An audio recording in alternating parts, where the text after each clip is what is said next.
Ladies and gentlemen, welcome to The Right Time, a Wave original. My name is Bomani Jones. Thanks for listening wherever you get your podcast. Thanks for watching us on YouTube.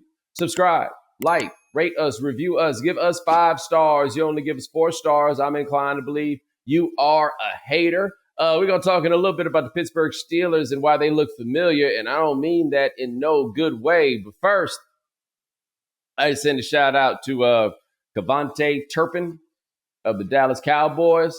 He run back kicks for them. It is amazing, by the way, Ryan, how famous you can get by playing for the Dallas Cowboys. Because it's not like Turpin isn't good at running back kicks, but I don't know him for running back kicks if he does not run back kicks with the Cowboys. He's not Devin Hester. Right. And the Cowboys weren't even good, right? Yeah. But like once you're there and you're in one of those places, it's kind of like playing basketball for Duke in college, too. I know who more Duke bums are than any other school there's ever been because they put those herbs on television over and over and over and over and over again. But anyway, Cavante Turpin got pulled over with some weed and a gun that apparently he didn't have all the proper paperwork for. I don't really care about that. I'm just telling you because I've told you guys many, many times, this is that time of year where we sit around waiting on somebody to get locked up. I was in California over the weekend doing a bunch of things, and I saw people talk about some Turpin guy and everything around him. I couldn't figure it out. And I'm like, damn, what's going on? Then I'm like, oh, that's right. We scraping the bowl for content, baby. That's what we got. Like, damn, too bad we don't care more about tennis. I hear they have a very important tournament that's going on. But lucky for us, on this program, the New York Knicks went ahead and finally hired a head coach, and they hired Mike Brown. And I think we have talked some about Mike Brown on this show before, but this hire is interesting because this is a very Dickensian best of times, worst of times job that you could pick up. It is obviously under the realm of the best of times because A, the Knicks are good, okay? Good enough that they made it to the conference finals last year. You could make the argument that they made the conference finals last year simply because Jayson Tatum got injured. I'm not sure that I would go that far, but I think it is a fair point. However, Jayson Tatum is still going to be injured. So the circumstances that created that, boom, they're still there. They lost to the Indiana Pacers. Tyrese Haliburton, like Jayson Tatum, suffered a torn Achilles. Okay, cool. You could make an argument that on its face, the Knicks should be the favorites to win the East. Now, I have been a basketball fan for probably about 40 years. I have been living in New York for 8 years.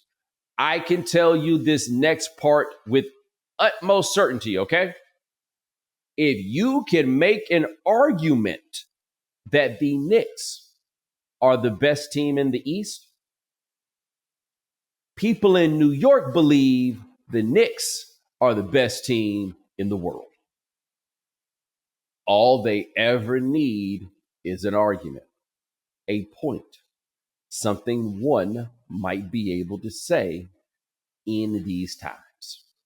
And I just gave it to you right there, the plausible argument that they should be the best team in the East. And by the way, as I think more about it, it is not simply a plausible argument. What else you got? Who else is it supposed to be? Like, I'm sitting here now looking at all the teams in the East. Ryan, we're going to have a long year living in New York as people who did not grow up as Knicks fans. Oh, yeah. Because, I mean, you can talk yourself into, Celtics having a down year with the Tatum injury, Pacers having a down year with the Haliburton injury. Who knows what's going on with Milwaukee? Right. Another Achilles team. Although he don't even play on the roster no more. No, he's not even on the roster. Do you believe in Orlando? Do you believe in Detroit? And if you get in the NBA Finals, well, anything can happen. We both sound like Knicks fans right now. Like we are there. Good for business. They come to me on the streets. I don't know. What do you think? That's what they were doing when they was a 30-win team. I don't know. What do you think? Right? So all I'm saying is, Mike Brown, you're expected to win the East. And if you're expected to win the East, you might be kind of sort of expected to win the whole goddamn thing. I don't know if he knows that, but that's kind of what you're walking into. And it isn't really that often that somebody walks into a situation where they get a head coaching job and people look at you and expect that sort of thing. Now, the reason for that is obvious. Normally, people don't get fired after they go to the conference finals, but that is, in fact, what happened to the New York Knicks. Now, where this is interesting to me, specific to Mike Brown, and a part that I think I've talked about on this show before, but I think it's something that we can't talk about nearly enough. I can't think of any coach who has been fired more times for no good reason than Mike Brown. Okay. I am going to pull up Mike Brown's coaching record on this here Wikipedia. Okay. We're not sponsored by those other people anymore, so I won't use them. Mike Brown won 50 games his first year with the Cavs, 50 games and went to the finals the second year. They went 45 in the conference semifinals, and then back-to-back 60-win seasons, okay? The prevailing sentiment from there had been that in an effort to try to get LeBron to stay and a belief that LeBron did not want to play for Mike Brown, the Cavs let him go at the end of 2010. Another thing that is worth noting is that Dan Gilbert has never, if I am not mistaken, signed a head coach to a contract extension. But anyway, after a combined 125 wins in 2 seasons and a playoff series that you lost in large part because LeBron James quit in Game 5, no more Mike Brown. Okay, come back during the lockout season. You're getting the last of what Kobe Bryant has to offer. They lost in the conference semifinals, not because of coaching, but because Kobe shot them out of the end of those games. 5 games into the next season, Mike Brown gets fired. Okay. He goes and coaches the Cavs, a Cavs team that was bad, 33-49. Okay. By the way, the only actual losing season Mike Brown has ever had. Remember what I said that thing about LeBron before? Okay. Well, LeBron was coming back. Mike Brown gets fired. Sacramento has their 2 best seasons with Mike Brown that they had in God knows how long.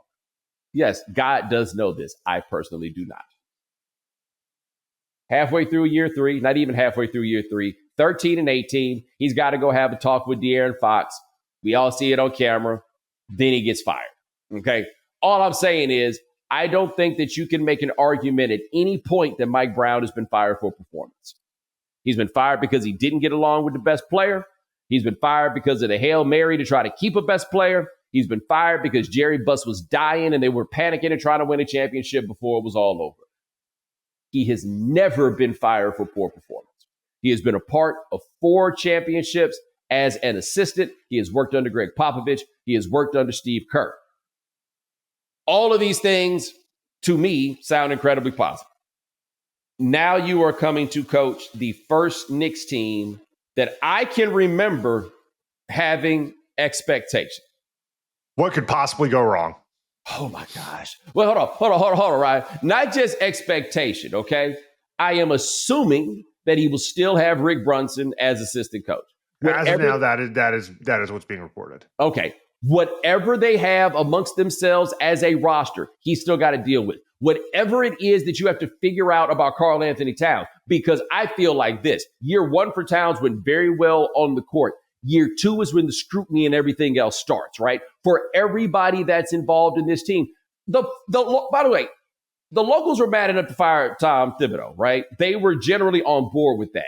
Now, a point that I have made, right? You know, we haven't been doing this long. I don't know if you ever heard me talk about this, but I have to, bring these up for you, for everybody else who you never know who's watching you play for the first time, right? Correct, Joe DiMaggio out here.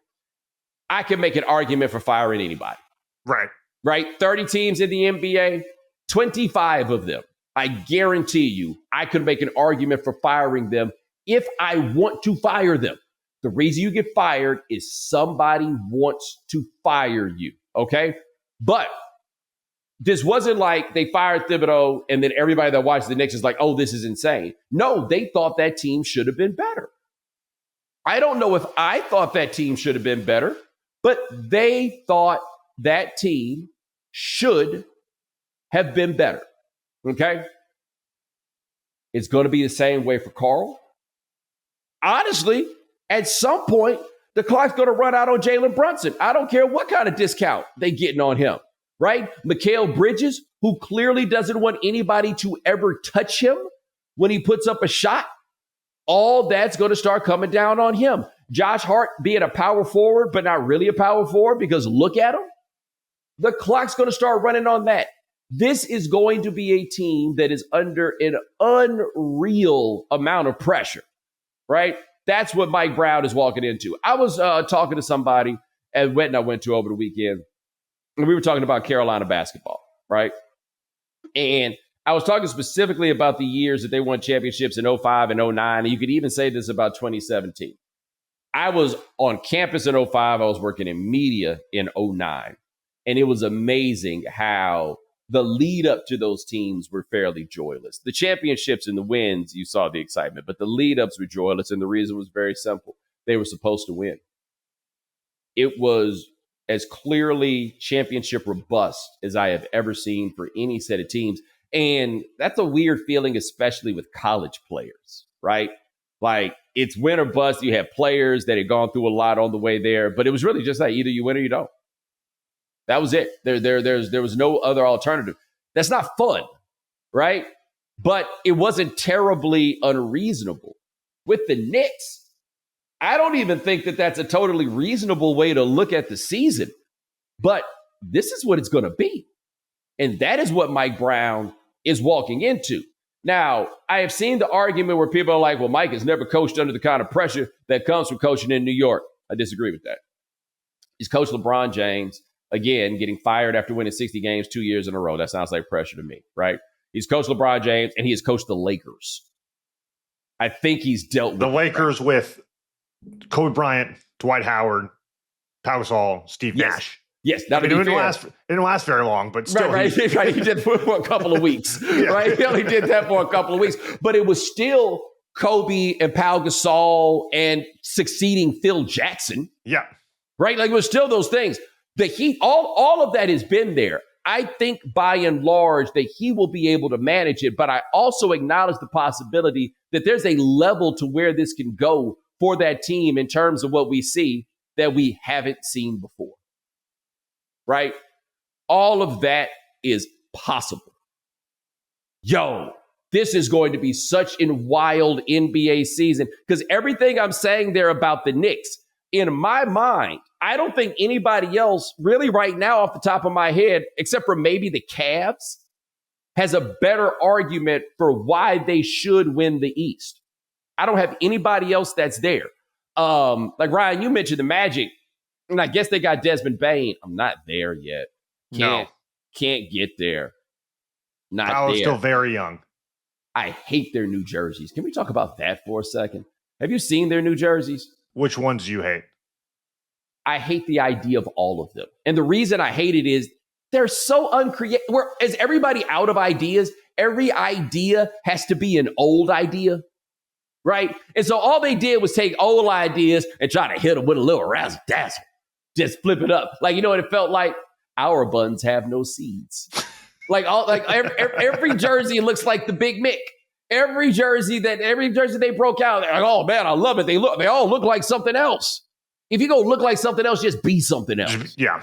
Right. But even then, I'm like, yo, we ain't got no new ideas. But anyway, no, I'm with you. They are very young, and I don't feel like they have enough size.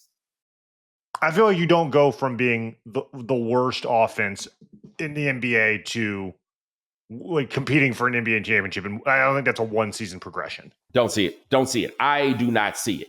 But it's enough that everybody thinks they got a chance. We also, by the way, have the Philadelphia situation where a lot of how bad they were last year had to do with injuries, and there's no excuse for them being that bad. Daryl Morey, all y'all gonna need to get to it, I guess is the point. But with nobody that has truly emerged, it's your time, New York Knicks. It is your time, Mike Brown. And I think he has a great temperament for handling all of this. And I want to say again, I think he's a good coach. I don't think that you can look and make any arguments about Mike Brown as being bad coach. Maybe you could say he is not great coach, but I think he is a good coach. And something that I think is very ironic is a big part of the reason that Thibodeau is lost that gig was offense. The criticism that we had for a very long time of Mike Brown was that he was a defensive guy who couldn't really put it together for you on offense. In fact, that 5 games that got him fired with the Lakers, the big change they made that year is he went and hired Eddie Jordan and brought in a Princeton offense because he had to get somebody to run the offense for Mike Brown. Then Mike went and spent all that time working with the, with the Warriors, and he figured some stuff out. At point, Sacramento had like some all-time great offense. They got as good a coach as you could expect in a situation truly unlike anything that I can remember.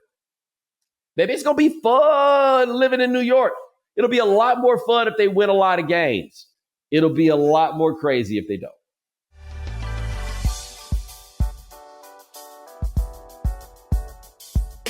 All right, Ryan, as we were scraping the bowl for content to try to prepare this show for these wonderful people, like I feel like this is I was about to say this is our first July show, which it kind of actually is, but this is our first real July show, right? Some days we show up, some days we have to work. Right. Like this is our first Monday, July show where it's just me and you that's making it happen. If I'm not mistaken, was a Monday a week ago, was that us? We were still working with the finals, right? Like we were coming off of that?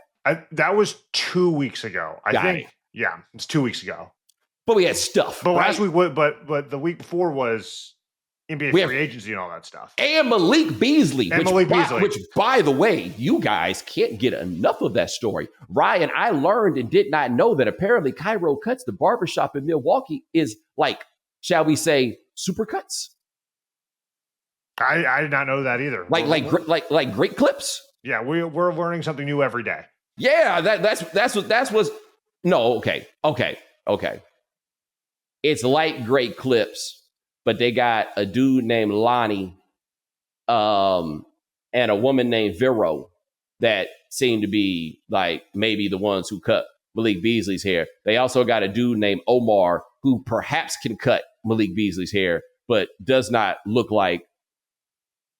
It ain't the same. You feel me? Got it. You get where I'm coming from? Yes. Wow, they got it's a Benetton ad at Cairo Cuts. They got Mahdi, Mahdi. They got Nando. They got Juanita. And they got Rick and Mike. They got Abril. They got Tony. Oh, okay. Anyway, neither here nor there. We are now going to have to be like a lot of other people about whom we often offer a measure of judgment. And what do I mean by that? What I mean is very simple. Now we just gonna have to find whatever football topic we can get to get us through the day. Yep. I just don't want to be that person, right? Like it may be better for business to be that person, but I'm not that person. It was either this or the Epstein list, so we might as well talk about the Steelers. The Epstein list that doesn't exist. Correct. The lack of Epstein list. Is Aaron Rodgers on McAfee this week? We'll find out. That's your number one source for such activity. But anyway, TJ Watt is holding out from the Pittsburgh Steelers, which is not what I think anybody expected to be the words coming out of my mouth on this Monday. But we go get whatever we can out of this bowl.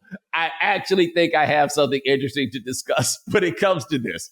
But TJ Watt is holding out. And I actually find this to be funny because not funny necessarily, but I think that for a lot of us, we look at this as a very simple thing. TJ Watt, defensive player of the year type candidate, perhaps a future Hall of Famer, all of those things. It's time to give him his money.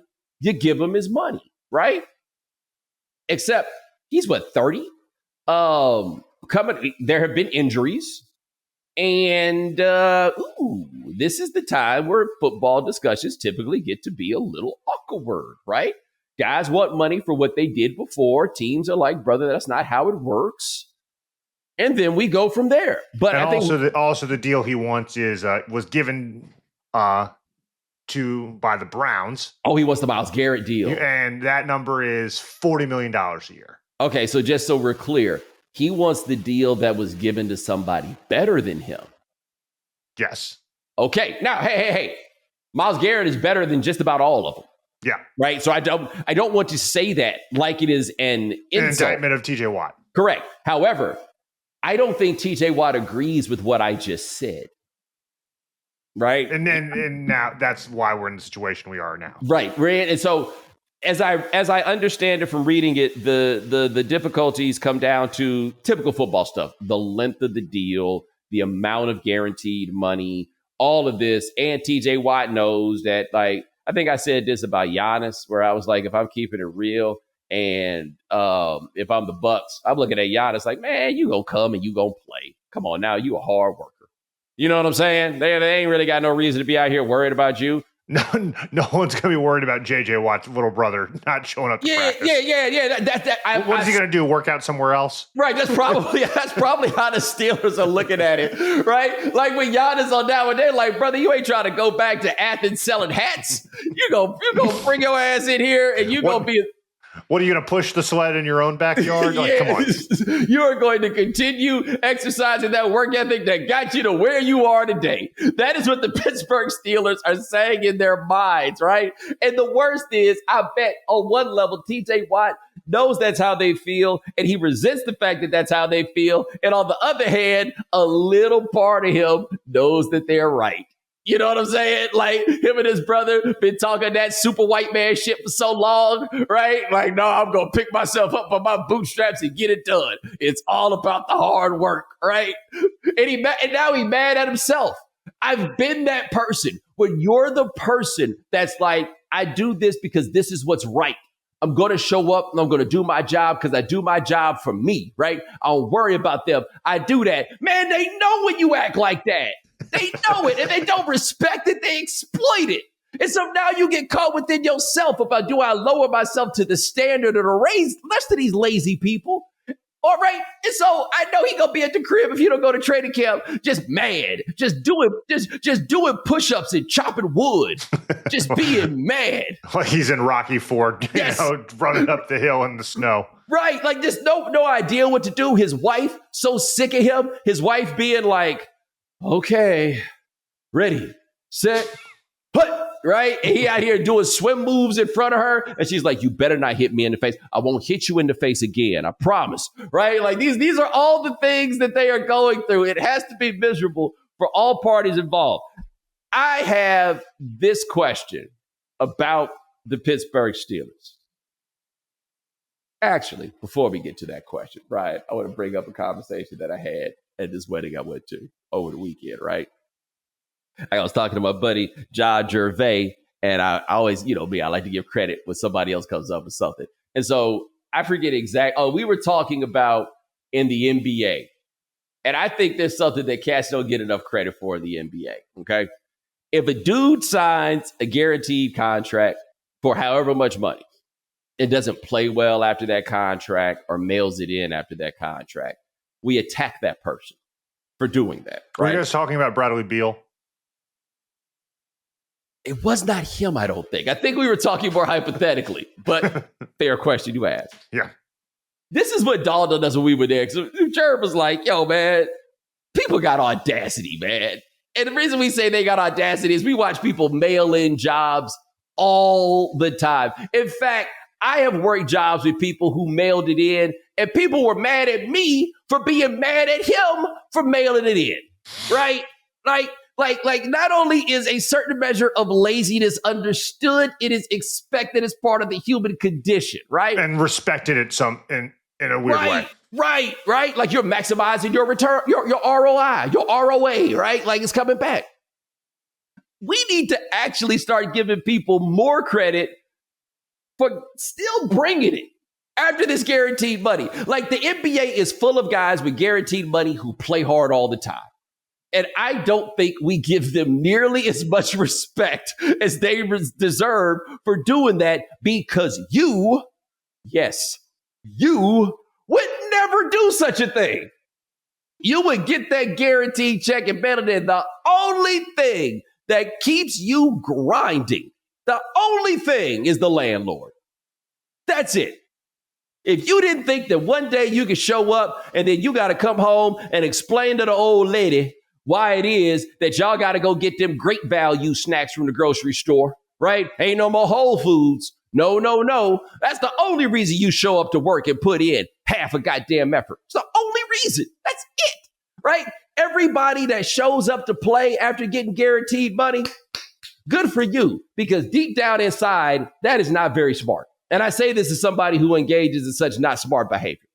Anyway, back to the Pittsburgh Steelers. They are beginning to remind me a bit of the Dream Team. No. Not that Dream Team. That Dream Team. That's right. The Dream Team that got Andy Reid fired. That Dream Team. For those of you who do not remember this, in the year of our Lord 2012, the Eagles went out and made a lot of free agent signings, right? They went and got, this shouldn't be the first one to come to my mind, but excuse me, my fault. It was the year 2011, not 2012.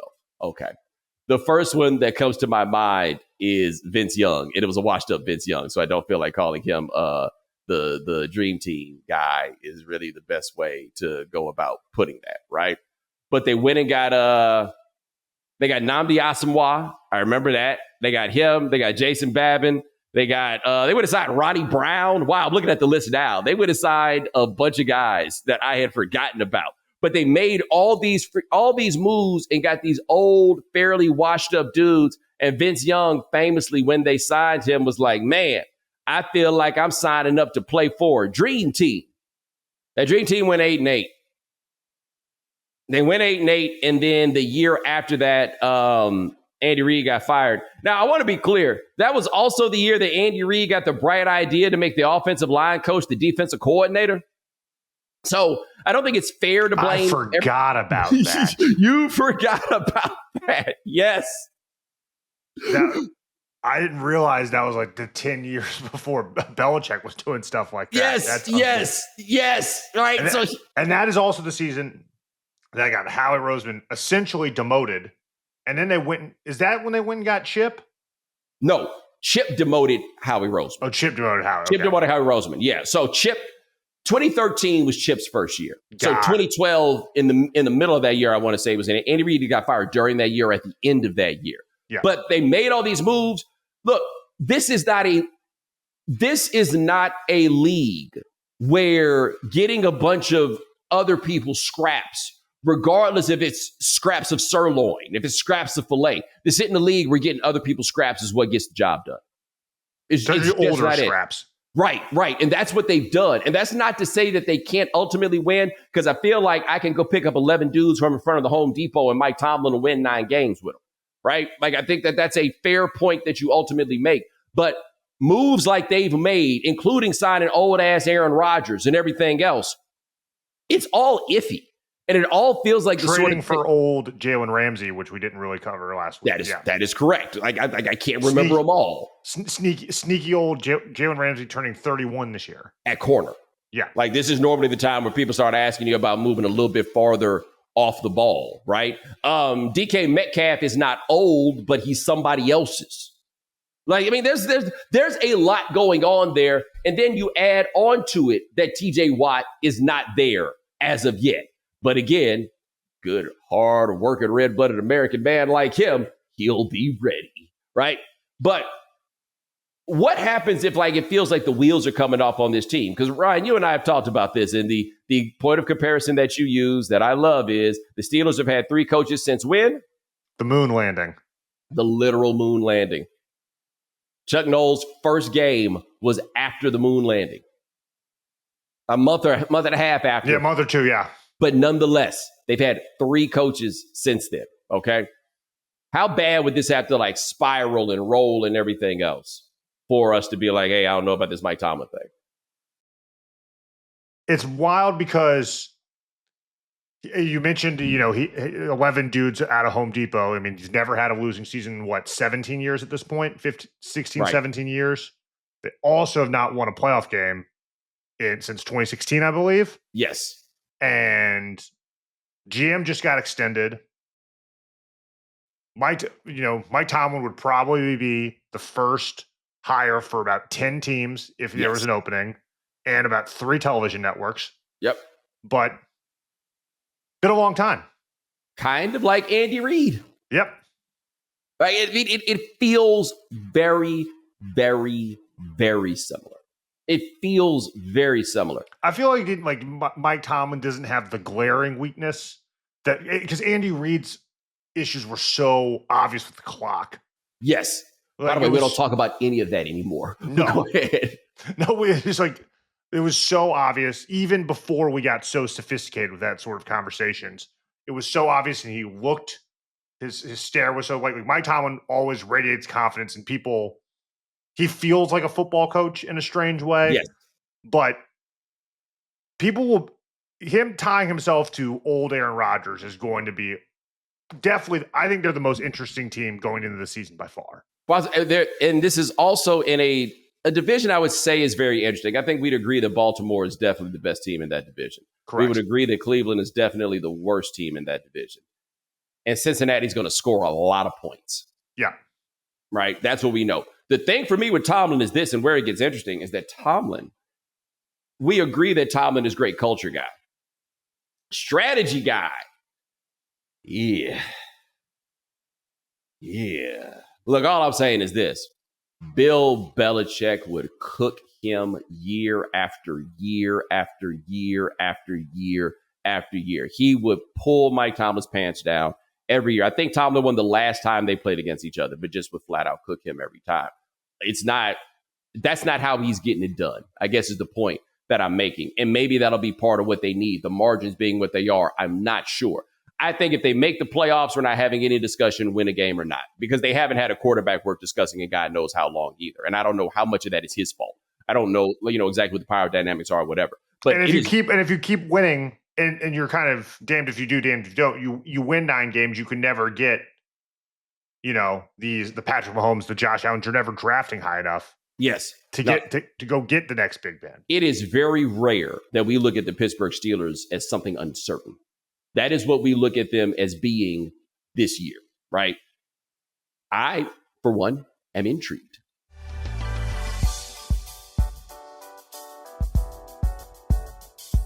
Let me tell you about ZBiotics Pre-Alcohol Probiotic. ZBiotics Pre-Alcohol Probiotic drink is the world's first genetically engineered probiotic. It was invented by PhD scientists to tackle rough mornings after drinking. Here's how it works. When you drink, the alcohol gets converted into a toxic byproduct in the gut. It's a buildup of this byproduct, not dehydration, that's to blame for rough days after drinking. Pre-alcohol produces an enzyme to break this byproduct down. Just remember to make pre-alcohol your first drink of the night, drink responsibly, and you'll feel your best tomorrow. Summer is here, which means more opportunities to celebrate the warm weather. Before that backyard barbecue brew, glass of Pinot watching the sunset at the beach, or cocktail by the campfire, don't forget your ZBiotics Pre-Alcohol. Drink one before drinking and wake up feeling great and ready to take on the next day and all that summer has to offer. Go to zbiotics.com/Bomani to learn more and get 15% off your first order when you use Bomani at checkout. ZBiotics is backed with 100% money-back guarantee. So if you're unsatisfied for any reason, they'll refund your money, no questions asked. Remember to head to zbiotics.com/Bomani and use the code Bomani at checkout for 15% off. This is an ad by BetterHelp. Workplace stress is now one of the top causes of declining mental health, with 61% of the global workforce experiencing higher than normal levels of stress. To battle stress, most of us can't wave goodbye to work, but we can start small with the focus on wellness. A holiday is great, but it isn't a long-term solution to stress. Don't forget that therapy can help you navigate whatever challenges the workday or any day might bring. With over 30,000 therapists, BetterHelp is the world's largest online therapy platform, having served over 5 million people globally. And it works, with an App Store rating of 4.9 out of 5 based on 1.7 million client reviews. It's convenient too. You can join a session with the therapist at the click of a button, helping you fit therapy into your busy life. Plus, switch therapists at any time. As the largest online therapy provider in the world, BetterHelp can provide access to mental health professionals with a diverse variety of expertise. Unwind from work with BetterHelp. Our listeners get 10% off their first month at betterhelp.com/Bomani. That's BetterHelp, HELP.com/Bomani. We know you can't be on top of all the news and information of the day. No need for the social media feeds. We got you. Now, if you haven't heard. All right, Bo, this first story is about work. Hi, I'm Isabel Fattal, and I'm a senior editor at The Atlantic. I recently wrote about a strange philosophy that shows up in some corners of American culture. The less you sleep, the more impressive you are. Tech CEOs and influencers love to tout their morning routines that begin at 5 a.m. or 4 a.m. or even 3 a.m. But Americans have been ascribing moral value to a lack of sleep for centuries. In 1861, an Atlantic writer railed against newspaper articles in which all persons are exhorted to early rising and to resolute abridgment of the hours of sleep. America was built on Protestant work ethic, and the idea that hard work is an inherent good has never quite left us. The Christian ideals that dominated early American culture helped schedule leisure into the week in the form of the Sunday Sabbath. Eventually, the 40-hour workweek was created, and workers were granted both Saturdays and Sundays as days off. But even as leisure became part of America's legal structure, the obsession with hard work only grew. In the 19th and early 20th centuries, pundits predicted that automation would lead to more time for fun and leisure. But another ideology took hold instead, one that The Atlantic contributor Derek Thompson calls workism. College-educated Americans in particular have come to see work as a way to build identity and seek fulfillment. In other words, work is a quasi-religion. In recent years, a majority of Americans have acknowledged that they'd feel better with more rest. But the mindset that sleep equals laziness is hard to shake. Perhaps one day the new brag will be to say, I sleep so much. But American society is not quite there yet. So what is interesting about that to me, as someone who is a sleeper, I sleep very regularly. In fact, I was a little disappointed in myself today because I overslept getting ready to do this show. But I was disappointed because I sleep so well. And I mean well, like efficiently. You know what I'm saying? Like I get to sleep when I'm supposed to. I get the right length of time. I couldn't believe I allowed myself to oversleep because that meant I did something wrong on the front end. You get what I'm saying? I always feel like I earn that sleep. I do what I'm supposed to do. I get my work done during the day. I earn that sleep. I feel like if you sleepy at the end of the day, that's how you know you did your job. Like when I'm at the get the least sleep point, it's when I'm doing the least stuff. I think the most interesting point she brought up was the American ideal of work. Like we all know that sleeping more is better. Like all the science is pointed to sleeping more is better for physical and mental health. But however, the American ideal says we need you up early to get this work done as soon as possible. Yeah, to get your work done before your work starts. Yeah. So no, it's fine. So when I hear that, I guess this is my thought about it, is that the ideal that I think for the American is to work as hard as you can, right? And work. And if you still need to go to sleep, make sure you get the work done. Like that's the way that I think about it, which I think is actually typically a result of poor planning. Like you've not budgeted out your time or whatever to do it right. Because if you do that, you straight. But I have never looked down on anybody because they slept. I have looked down upon them because they didn't get their work done. That's all it is about for me. Did you get your work done? I don't give a damn when you went to sleep if you did your job. Am I the only person that sees the world that way? I like the idea. I'm gonna start using I earned that sleep. Earn that sleep. Hell yeah, earn. If I didn't earn it, why am I so sleepy? Like, that's just me. If you sleepy, you need to go to sleep. That's just, maybe you don't need to sleep for 10 hours, 12 hours, whatever it is. But if you sleepy, it's clearly because you need to go to sleep. Oh, I have no problems with my sleep routine because I am chasing around a 1-year-old most of the day. That's what I was about to say. I am amazed at your ability to be there when I need you. Oh, look, you got to get this work done. All right. So our next article is also from the Atlantic. It's titled, Why Do Billionaires Go So Crazy? Talking about, all of our overlords these days, having this ideal of kind of, losing their psychosis. And the main thought point, the thesis of the article is about it all starts and ends with the private plane.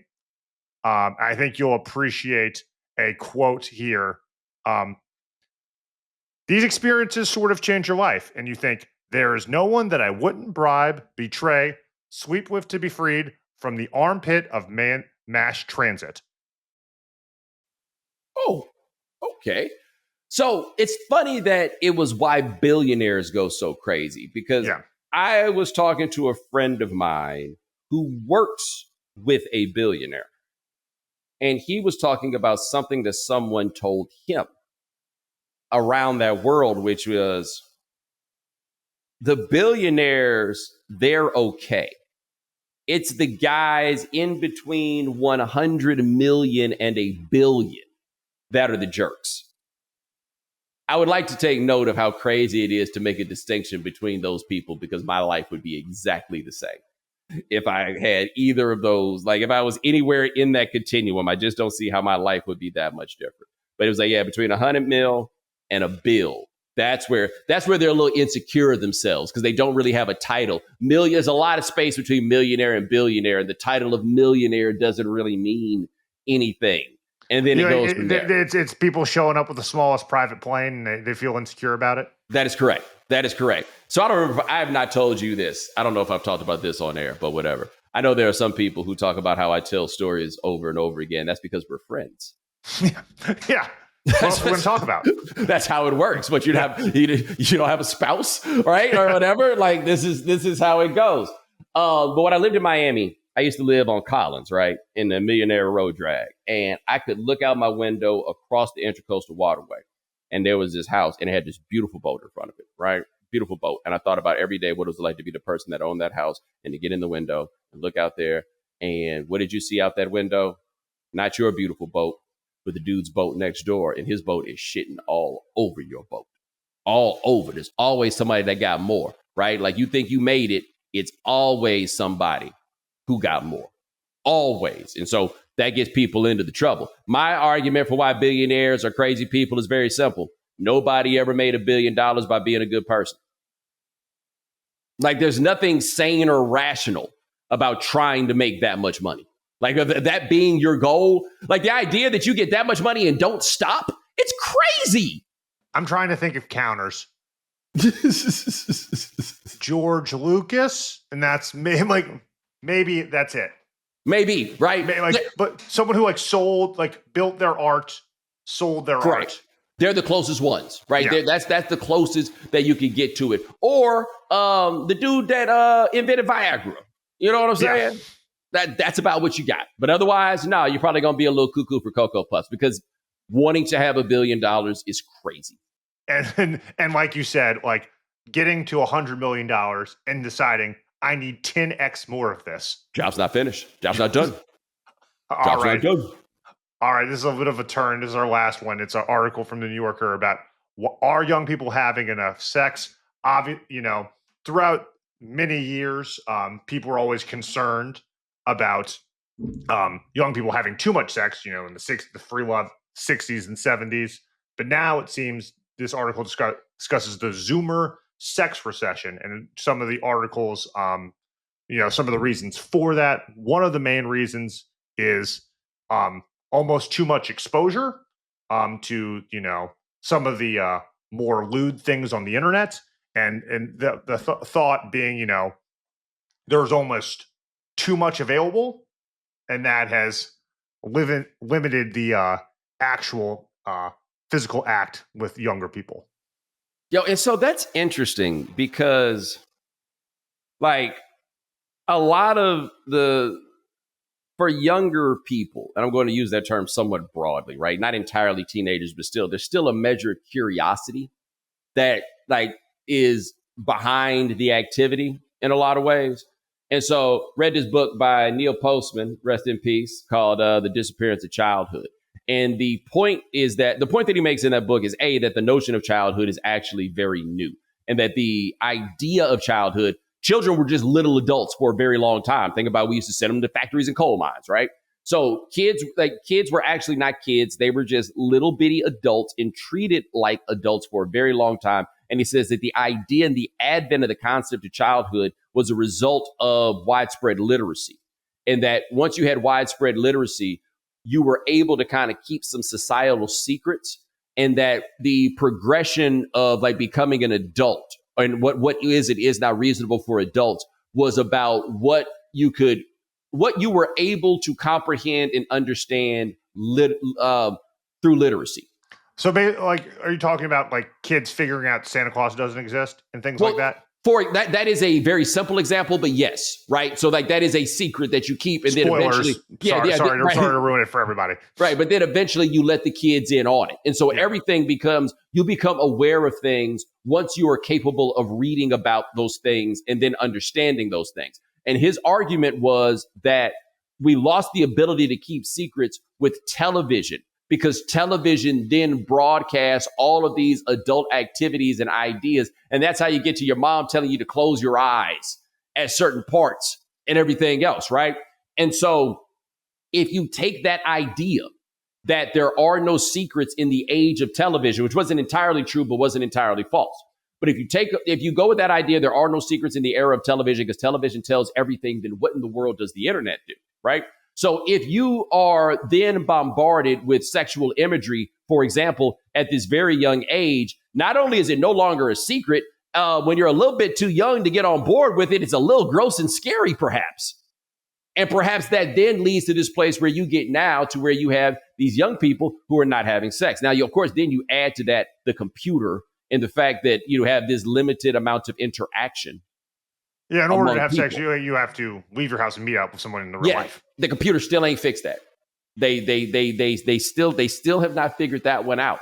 So yeah, you add all of that together, and I think that's where you get to this place that we end up with, because there's a lot of people, there's reason for the society to feel like it won in the sense that there's a lot less teen pregnancy, for example, but not for the goodest reason.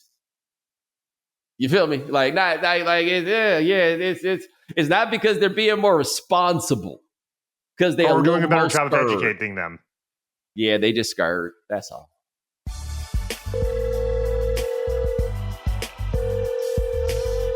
Oldie but a goodie voicemail topic. Craziest thing you ever saw someone do when they owed someone some money. Great submissions as always. Here's our first one. Hey, Bomani. This is Mike. I've been a journalist for years, and you asked, what's the craziest thing you ever saw to see somebody get their money back? This isn't necessarily related to cash, but when I first started, I was working in a small town where I grew up. So I knew everybody in the small town.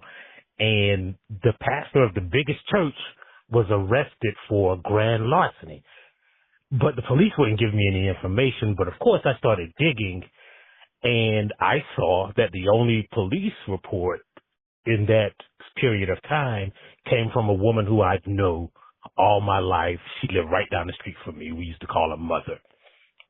So I go and ask Mother if that pastor being charged, her pastor, was related to her house being robbed. And she said, yeah. So it turned out Mother's son was on an illicit substance. It was the 90s, so you can guess which one. But she came home one day and her house had been robbed. Everything had been stolen. She later found out that her pastor owed a dealer of that illicit substance some money. He came and just took his money back, stole everything. Well, Mother goes to church a few weeks later, and she sees her pastor announce that he is engaged. The pastor was old, but he had gotten engaged to one of the prettiest women in this little tiny town. So Mother went to the pastor and told him, Pastor, I don't mean no harm, but I saw your wife's wedding ring, and that's my wedding ring that was stolen from my house. And if you just give it back, I won't have to report it to the police. And the pastor, according to Mother, looked at her and thought about that pretty young woman that he was engaged to, that he was going to have to ask for that ring back. And he told Mother, ma'am, You just gonna have to do what you gotta do. And that's how the pastor got arrested. Thanks for listening to my story. Love what you do. Keep doing what you do, Bomani. And I'll talk to you later. You just gonna have to do what you got. Boy, that love. Woo! Them young things, boy, they be making them dudes. Damn. Anytime you have pastor and grand larceny in the same sentence. And crack, even if it wasn't said explicitly. And crack. All right, here's our next one. What's up, Bomani? Big fan. You asked a question about a time when somebody had to show up and get their money.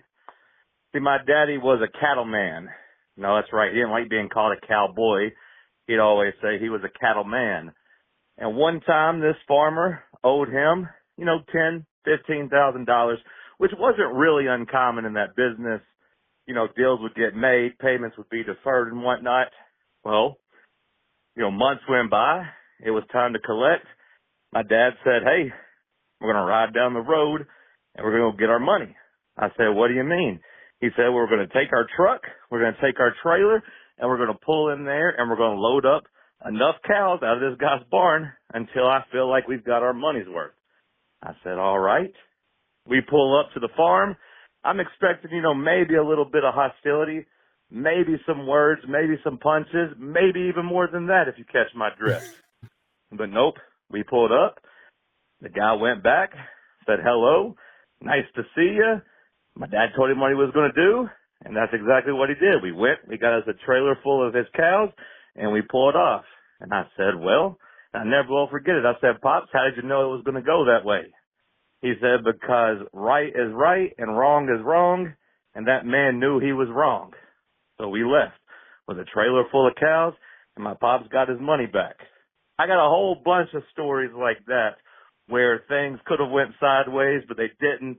Not quite Yellowstone worthy, but, things went a little bit different down in the South in the cow gang. Anyways, keep it up. Appreciate y'all. What I love about that is the phrase, until we feel like we got our money's worth. There was no specific. There was no quantity. actuarial tables pulled up. Right. There was no, we are going to get exactly this many cows. No, until I'm eating until I'm full. Well, right? you don't go from the cowboy to the cattleman.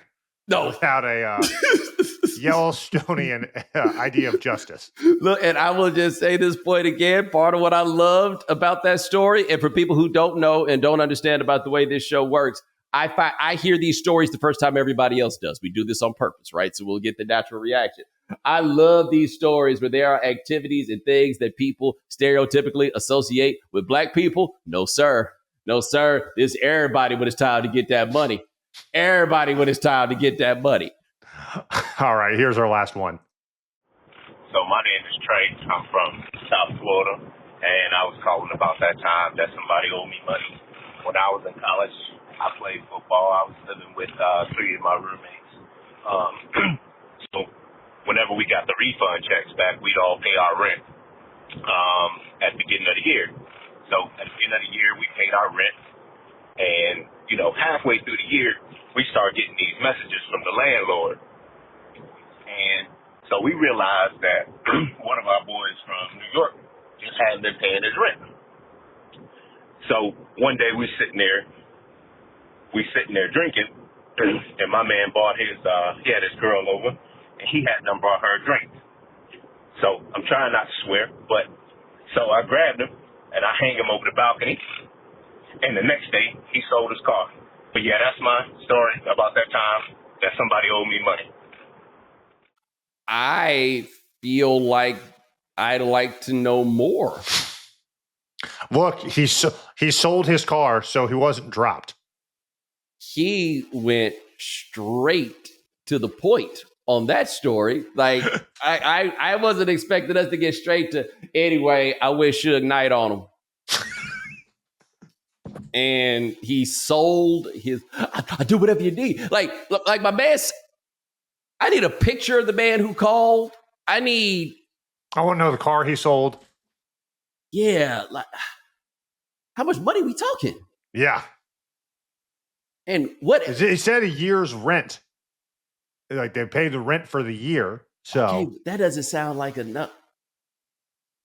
Hey, man, ladies and gentlemen, I want to thank you so much for joining us here on The Right Time.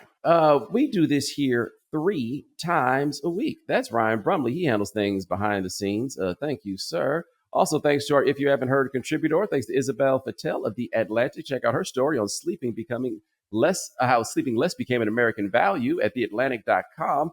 Remember, pay your debts, follow The Right Time, subscribe, like, rate us, review us, give us 5 stars. You only give us 4 stars. I'm inclined to believe you are a hater, and I'm glad I don't owe nobody no money. Take it easy.